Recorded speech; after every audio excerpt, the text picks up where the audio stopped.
La última vez que vi a mi padre tenía 18 años y estaba parada en el porche de su casa con una bolsa de lona a mis pies y una carta en mi mano rogándole que abriera la puerta. 10 años después volví, solo que esta vez no vine a tocar. Caminé a través del vestíbulo de mármol del Willow Gran Hotel con tacones que él nunca me había visto usar, pasé junto a una anfitriona vestida de satén negro y una pancarta colgada en la entrada del salón de baile que decía: «Felicitaciones Superintendente Thomas Lane, 40 años de excelencia educativa». El aire olía a salmón recocido, perfume de diseñador y el tipo de champán que sabe a secretos. Podía escuchar risas del otro lado de las puertas del salón de baile, cálidas, bien practicadas, curadas para coincidir con la presentación de diapositivas de estudiantes sonrientes y cintas de ferias de ciencias que sin duda se proyectaban en una pantalla gigante. Me paré justo afuera de la entrada, mi reflejo atrapado en el cristal con ribetes de latón, la nitidez de mi mandíbula, el arco de mi ceja, cosas que él solía señalar con orgullo y reclamar como rasgos de la familia Lane. No llamé esta vez, no necesitaba permiso. En el bolsillo de mi abrigo había un sobreviejo amarillento en los bordes, doblado limpiamente por el centro por haber sido doblado y desdoblado demasiadas veces. Mi letra en tinta azul todavía estaba ligeramente manchada de la noche en que la escribí por primera vez. Este no era un regreso dramático. No había volado por todo el país para arruinar su fiesta, eso habría sido demasiado fácil. No vine porque durante 10 años le había dicho al mundo que me había desvanecido, que era una ingrata e inestable, que había quemado todos los puentes y me había ido sin dejar rastro. Pero no me desvanecí. Dejé una carta, una simple, de una página, y él la enterró detrás de esas puertas del salón de baile. Estaban brindando por él. La sala estaba llena de gente que había creído cada versión cuidadosamente elaborada de su historia. Creyeron porque era más fácil que hacer preguntas, porque el silencio siempre lo había protegido, porque la imagen siempre importaba más que la verdad. Pero la verdad estaba en el bolsillo de mi abrigo esperando. La banda de adentro cambió de piano a jazz suave, una pausa entre canciones que fue mi señal. Deslicé el sobre de nuevo en su lugar, levanté la barbilla y abrí las puertas. Todas las cabezas se volvieron, todos los tenedores se quedaron suspendidos en el aire, las risas se detuvieron a media frase. La onda de reconocimiento se movió como agua fría a través de la multitud. Entré lentamente los tacones silenciosos contra el suelo alfombrado, mi mirada fija en el escenario, y allí estaba él, Thomas Lane, mi padre, con la misma sonrisa orgullosa que había usado en las fotos de la junta escolar y las portadas de los anuarios durante décadas, de pie junto a un collage de elogios académicos, instantáneas del aula y trofeos que brillaban bajo la luz de la araña. Una línea de tiempo de su impecable carrera curada como una exhibición de museo, hasta ahora. En el momento en que sus ojos encontraron los míos, la sonrisa se quebró. No dejé de caminar. No parpadeé. No necesitaba hacerlo. Esto no era una confrontación, era una revelación. Había pasado los últimos 10 años construyendo una reputación sobre la ausencia de mi nombre y yo estaba aquí para recordarle que la historia no permanece enterrada para siempre. Dio un paso atrás, un reflejo, una grieta en la armadura. Pasé junto a una mujer con perlas, su rostro palideciendo al reconocerme, una de las subdirectoras del distrito, tal vez.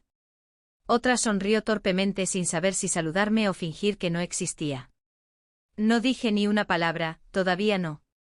Simplemente me quedé allí, cerca del borde de la multitud, esperando. El maestro de ceremonias acababa de terminar de leer su lista de logros, 40 años de servicio, un legado de liderazgo, una figura paterna para cientos de estudiantes. El aplauso fue educado, expectante, teñido de admiración. Y entonces la sala se fijó en mí. Dejaron de aplaudir. La mano de Thomas se crispó a su lado. Miró el micrófono, luego volvió a mirarme.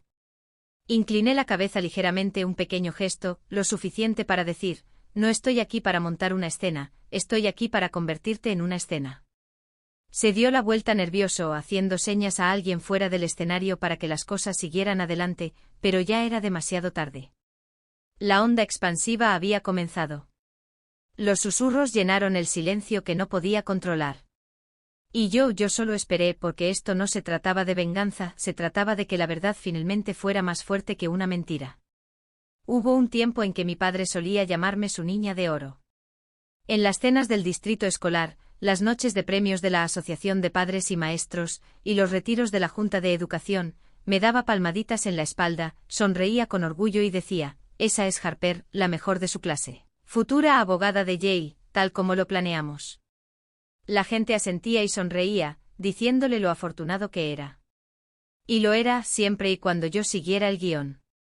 Obtuve sobresalientes, toqué la flauta en la orquesta, me uní al gobierno estudiantil y fui voluntaria los fines de semana. No lo hice para impresionarlo. Lo hice porque pensaba que el amor venía con condiciones, que si me desempeñaba lo suficientemente bien, me mantenía perfecta el tiempo suficiente, podría ganar algo real. Y por un tiempo funcionó. Me paseó por los pasillos de Willow Ridge como si fuera su mayor logro. Estaba a llegar lejos, decía. Me aseguré de eso. Pero en el momento en que mostré signos de convertirme en alguien diferente a la versión que él diseñó, todo cambió. Comenzó con una obra de teatro, solo una escena corta que escribí para la clase de teatro, una hija sentada en silencio mientras su madre hacía las maletas para irse.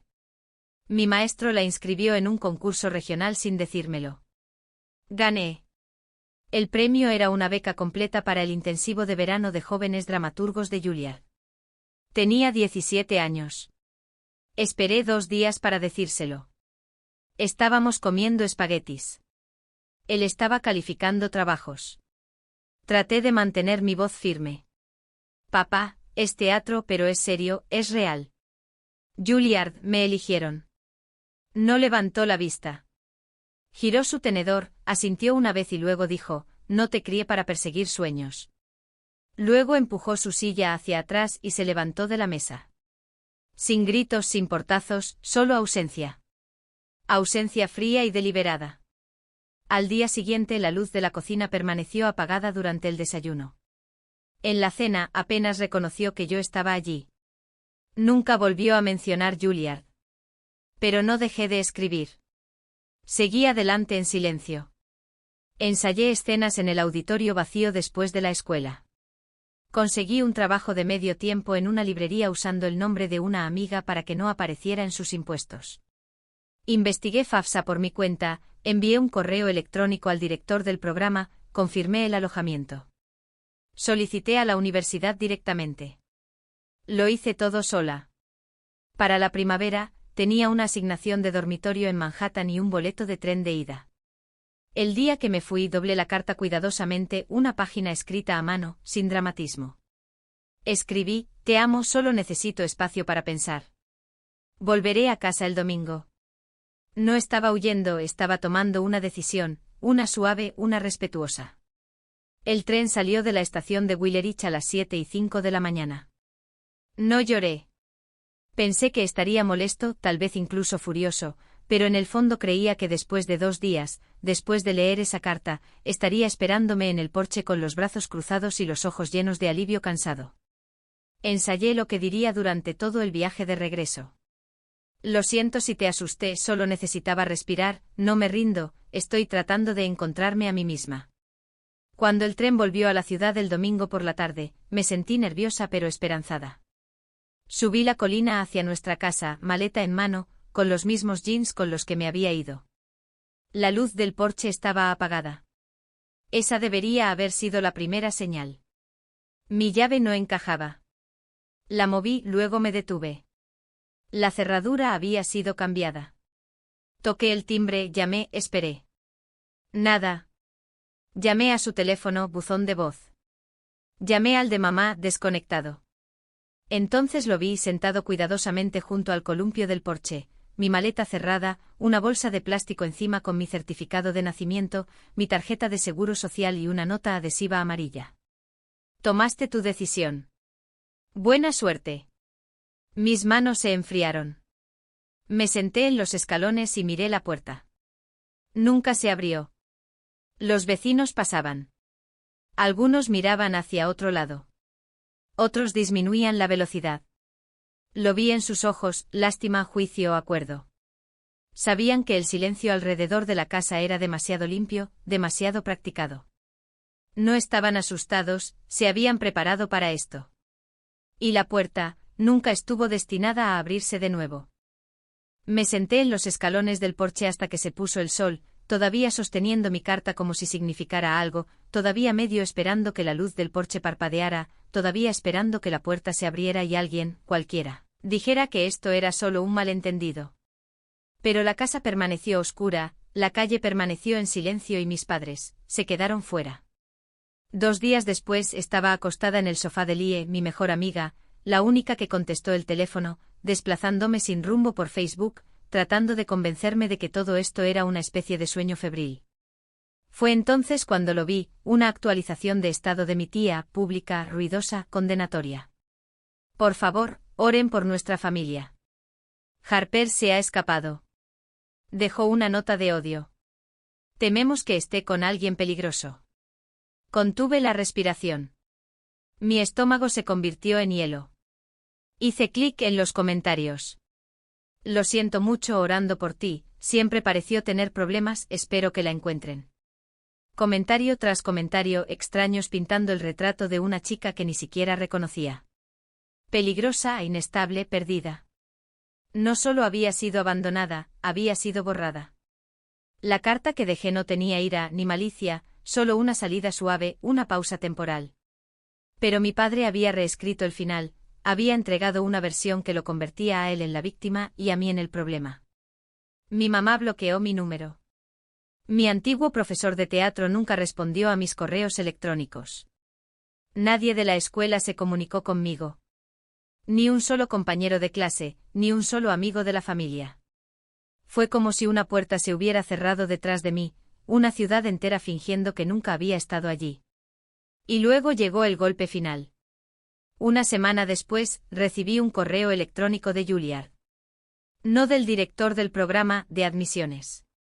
Un mensaje frío e impersonal.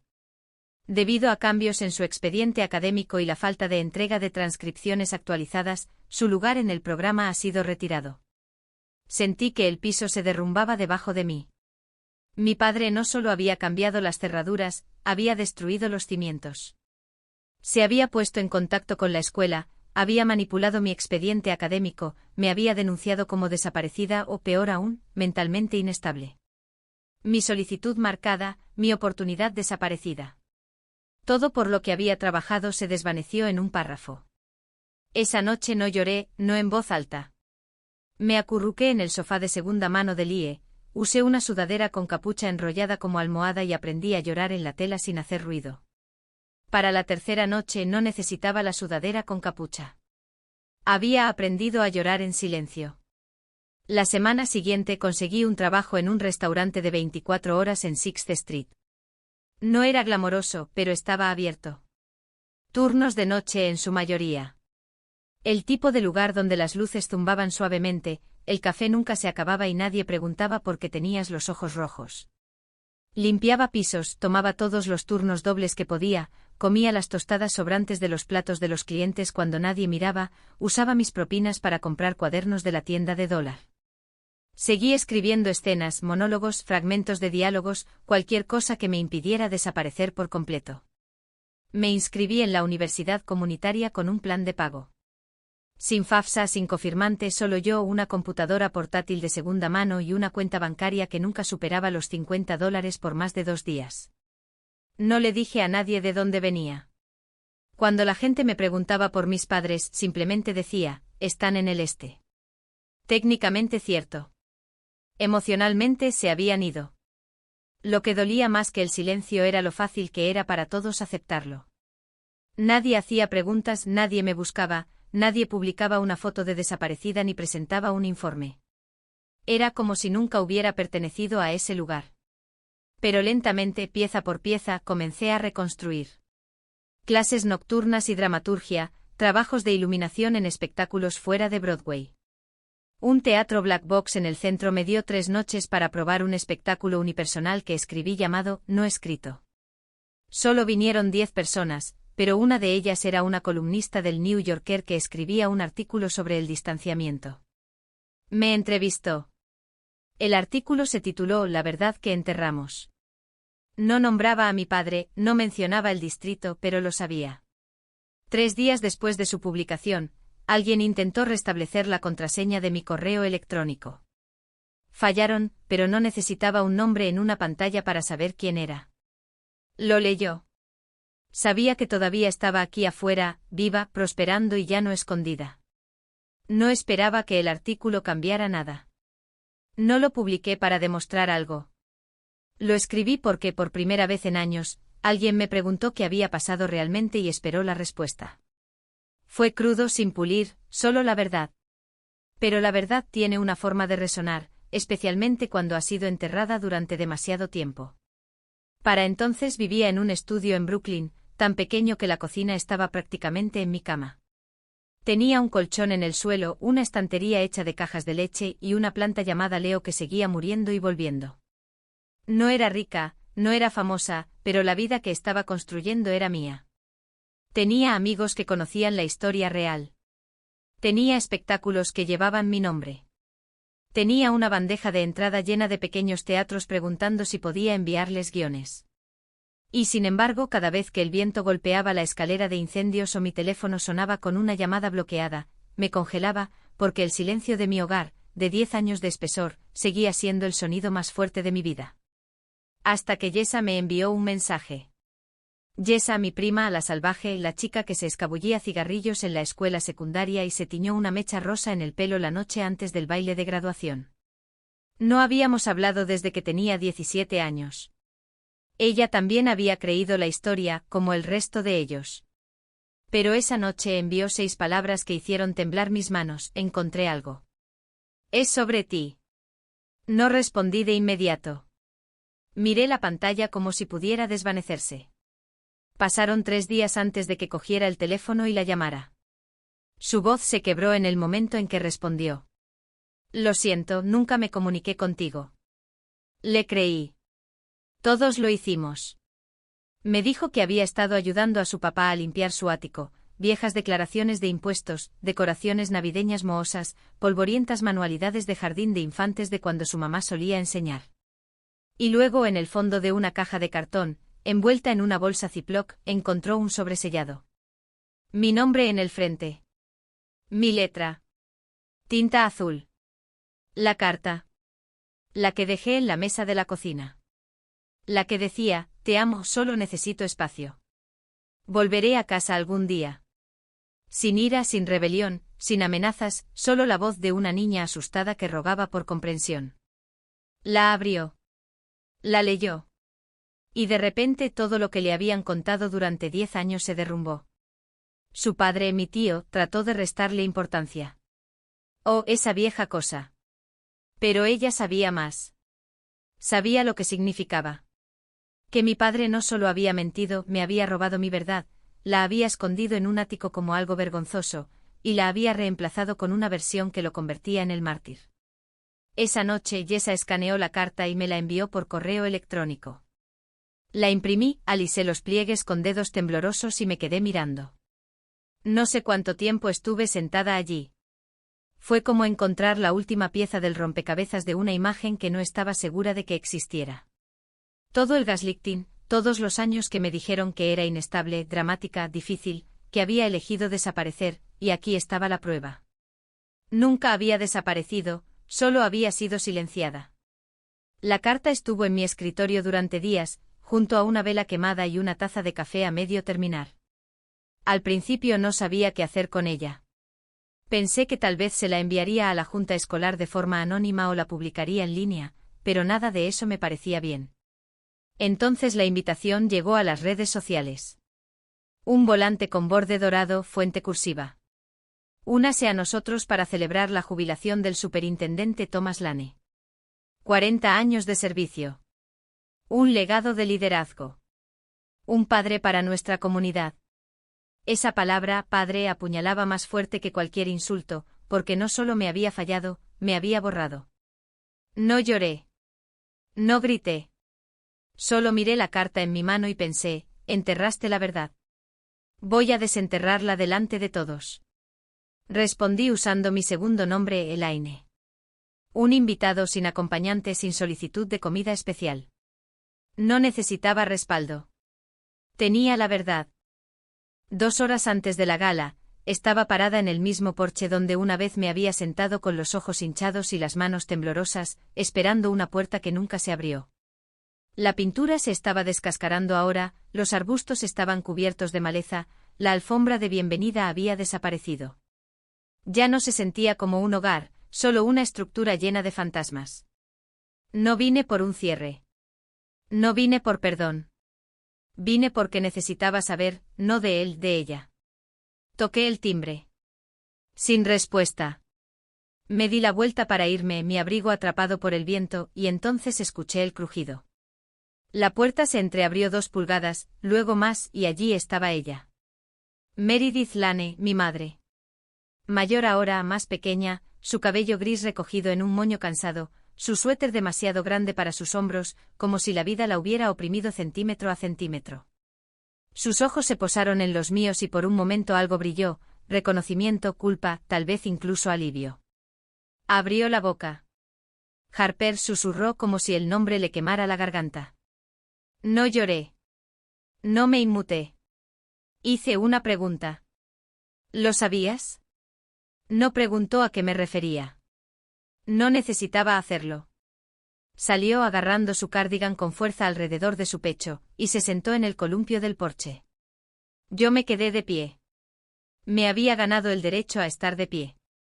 Encontré la carta, dije. La real. La que dejé en la mesa. La que él escondió. Sus ojos se cerraron con un largo asentimiento silencioso. Quería ir tras de ti, dijo en voz baja. ¿De verdad que sí? Entonces, ¿por qué no lo hiciste? Miró hacia la calle vacía. Porque dijo que estabas inestable, que te habías fugado con un hombre mayor, que teníamos que protegernos, que si me ponía en contacto contigo empeoraría las cosas. La miré fijamente. ¿Y le creíste? Su voz se quebró. Le creí porque también le tenía miedo. Ahí estaba. La verdad. No del tipo que grita, del tipo que cuelga en el aire como una niebla, pesada, silenciosa, innegable. En ese momento no sentí rabia, no sentí traición, sentí algo más frío, distancia. Ella no era la villana, pero tampoco era inocente. Ella había sido el silencio que mantenía la mentira en su lugar. Solía imaginar, dije en voz baja, que vendrías a buscarme. Que tal vez aparecerías en mi turno con una bolsa de galletas o un cardigan o algo así. Que dirías que no le creías. Que me echabas de menos. Bajó la mirada hacia su regazo. Te echaba de menos, susurró. Todos los días. Pero te quedaste. No respondió. No tenía por qué hacerlo. El silencio lo decía todo. Retrocedí hacia el borde del porche. Podía sentir el peso de mi carta en el bolsillo de mi abrigo, un recuerdo doblado que se hacía realidad de nuevo. No ofrecí un abrazo, no le pedí el suyo. Ya no éramos ese tipo de madre e hija. En realidad, nunca lo habíamos sido. Cuando me di la vuelta para irme, volvió a hablar, apenas por encima de un susurro, ¿hablarás esta noche? Me detuve con la mano en la barandilla. Sí. No me preguntó qué pensaba decir. Tal vez ya lo sabía. Tal vez siempre lo supo. Bajé los escalones, salí del patio y no miré hacia atrás, no porque estuviera enfadada, sino porque no quedaba nada hacia lo que mirar. El salón de baile brillaba con una suave luz dorada. Candelabros de cristal brillaban sobre mesas cubiertas de lino, copas tintineantes y platos medio llenos de salmón servido y risotto de champiñones. La gente reía, se abrazaba, posaba para fotos frente a un póster de tamaño natural que decía, celebrando al superintendente Thomas Lane, un legado de integridad. Me quedé cerca de la parte de atrás, lo suficientemente cerca para escuchar los discursos, lo suficientemente lejos para permanecer invisible por ahora. Lo llamaron al escenario. 40 años de servicio, un mentor, un ciudadano modelo, una figura paterna para tantos. Caminó por el escenario con un traje azul marino perfectamente confeccionado, radiante con el tipo de sonrisa que solo los hombres con reputaciones incuestionables usan. El alcalde estaba allí, la junta escolar, exdirectores, un periodista local. El aplauso fue atronador, hasta que dejó de serlo. Esperé una respiración, luego otra, y luego di un paso adelante. Un paso, luego otro, lenta y deliberadamente. No tenía prisa. Este momento había esperado 10 años. Las caras comenzaron a girar, primero confusión, luego susurros. Algunos abrieron los ojos, otros parpadearon con incredulidad. Entonces me vio. Thomas Lane se congeló. La sonrisa se desvaneció de su rostro como si alguien hubiera desconectado el enchufe. Sus manos se pusieron rígidas a los lados. Su boca se movió, pero no salió ningún sonido. Llegué al borde del escenario. Se inclinó desesperado, su voz baja y temblorosa. Harper, no aquí, por favor. Pero yo ya estaba hablando. Hola, dije por el micrófono, lo suficientemente alto como para llegar a todos los rincones de la sala. Mi nombre es Harper Lane. Soy su hija. Jadeos. Los tenedores se detuvieron a medio camino. Las copas de vino se detuvieron en el aire. Un silencio tan agudo que se sentía como si pudiera cortar la tela de la sala. No he estado en esta ciudad ni en esta sala en 10 años, dije, porque hace 10 años mi padre les dijo a todos que me escapé, que dejé una nota de odio, que era inestable. Metí la mano en mi abrigo y saqué el sobre. Esta es esa nota. La desdoblé lentamente, alisé los pliegues y leí, te amo, solo necesito espacio. Volveré a casa el domingo. Dejé que las palabras flotaran. Nadie se movió. Miré a la multitud. Caras familiares. Maestros de la escuela. Vecinos de nuestra calle. Gente que una vez me sonrió en las tiendas de comestibles y susurró después de que pasé. Algunos me miraron como si fuera un fantasma, otros como si me vieran por primera vez. ¿Eso suena como alguien que se escapó? Un largo latido de silencio. Luego una voz desde algún lugar en el medio, es por eso que desapareció. Otra, más suave, recuerdo haber rezado por ella.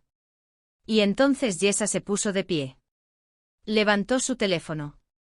Un escaneo de la carta brillaba en la pantalla. Él lo escondió, dijo. Durante 10 años nos dejó creer algo que no era cierto. Los jadeos se convirtieron en murmullos. Los murmullos en sillas que se movían. Alguien susurró, ¿qué más mintió?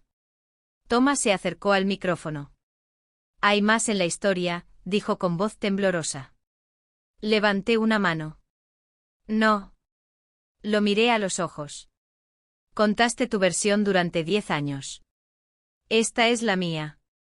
Una mujer cerca del podio, la subdirectora Blake, se levantó lentamente. Siempre me pregunté, dijo, por qué cerraste el programa de teatro tan repentinamente. Otro hombre, el señor Doyle, un viejo consejero vocacional, añadió, dijiste que tuvo una crisis nerviosa, que era peligrosa. No hablé. No lo necesitaba. Lo estaban haciendo por mí ahora. Incluso el superintendente de la escuela, que había brindado por él minutos antes, se apartó del escenario con los brazos cruzados, su sonrisa desaparecida. Luego, desde cerca de la parte de atrás, borraste a tu hija para proteger tu imagen. La sala se deshizo no con gritos ni caos, sino con algo peor, el reconocimiento. Uno por uno, los rostros de la multitud cambiaron de admiración a duda, de creencia a traición. Thomas miró a su alrededor buscando un ancla, una línea de vida, alguien que hablara en su defensa, pero nadie lo hizo. Incluso mi madre, sentada cerca del frente, apartó la mirada. Y así su legado se resquebrajó porque una reputación construida sobre el silencio solo sobrevive si nadie habla. Se apartó del micrófono. Sin disculpas, sin negaciones, solo una retirada a su asiento, donde el foco ya no lo alcanzaba. La presentación de diapositivas seguía reproduciéndose detrás de él, imágenes de estudiantes sonrientes, murales en los pasillos, trofeos que una vez exhibió con orgullo, pero ya nadie miraba, porque la historia había cambiado y también el hombre. No me quedé para el pastel. Mientras la gente susurraba y los camareros retiraban los platos en silencio, salí por la puerta lateral y salí al aire fresco de la noche. El cielo era de un azul marino profundo, el tipo de noche que contiene la respiración. Jessa me siguió unos minutos después. No dijo nada de inmediato. Simplemente se quedó a mi lado en la acera como si estuviéramos esperando un autobús que no iba a venir. Entonces dijo, «Fuiste valiente». Negué con la cabeza. No, estaba atrasada. Nos quedamos allí en silencio, el sonido amortiguado de la gala desvaneciéndose detrás de gruesos muros.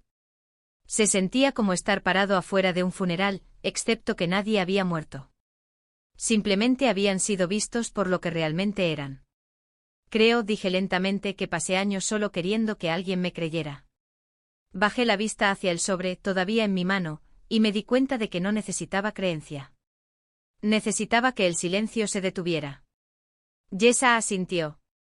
¿Tú lo terminaste? No, dije finalmente sonriendo. Lo reclamé. No necesitaba entregarle la carta a nadie. No necesitaba que mi padre la leyera. Él ya lo había hecho, y ellos también. Él construyó su legado sobre el silencio. Yo lo recuperé. Nos alejamos no como fantasmas, no como víctimas, sino como mujeres que ya no vivían en la historia de otra persona.